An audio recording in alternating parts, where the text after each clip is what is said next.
ইনকিলাব মঞ্চের আহ্বায়ক ও ঢাকা ৮ আসনের স্বতন্ত্র সংসদ সদস্য প্রার্থী শরীফ ওসমান হাদি গেল শুক্রবার সন্ত্রাসী হামলার শিকার হন এই তরুণ বিপ্লবী নেতা, যার বজ্রকণ্ঠ হাজারো মানুষকে অনুপ্রাণিত করত। আজ সেই নেতাই মৃত্যুর সাথে পাঞ্জা লড়ছেন।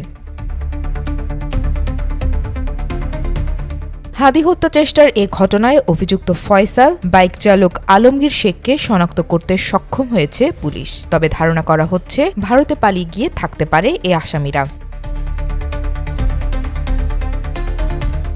এ ঘটনায় সন্দেহভাজন ৩ জনকে আটক করেছে র্যাব। রোববার ১৪ ডিসেম্বর রাজধানী ঢাকার বিভিন্ন এলাকা থেকে তাদের আটক করা হয়। আটককৃতরা হলেন ফয়সাল করিম মাসুদের স্ত্রী সামিয়া, বান্ধবী মনিকা ও শ্যালক শিপু। র্যাবের মিডিয়া উইংয়ের পরিচালক কমান্ডার MZM ইন্তেখাব চৌধুরী বিষয়টি নিশ্চিত করেছেন। তিনি জানান, হাদি হত্যা চেষ্টা ঘটনার মূল অভিযুক্ত ফয়সালের স্বাক্ষর করা বিপুল পরিমাণে চেক বই এবং ইলেকট্রনিক ডিভাইস সহ ৩ জন সন্দেহভাজন ব্যক্তিকে আটক করা হয়েছে। তাদের পুলিশের কাছে হস্তান্তর করা হয়েছে।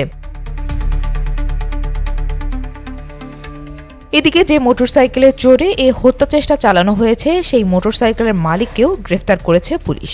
জানা যায়, এই হামলা চালানোর আগে হাদিকে অনুসরণ করতেন হামলাকারীরা। এমনকি ঘটনার আগে হাদির প্রচারণেও অংশ নিয়েছিলেন এরা। আর এই দুজনের সঙ্গে আরও একজন ছিলেন, তার নাম রুবেল। তিনিও আদাবর থানা স্বেচ্ছাসেবক লীগের কর্মী।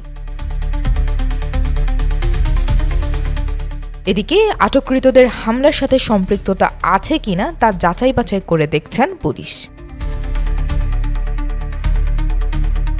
রাবিতা খন্দকার, বাংলাবাজার পত্রিকা।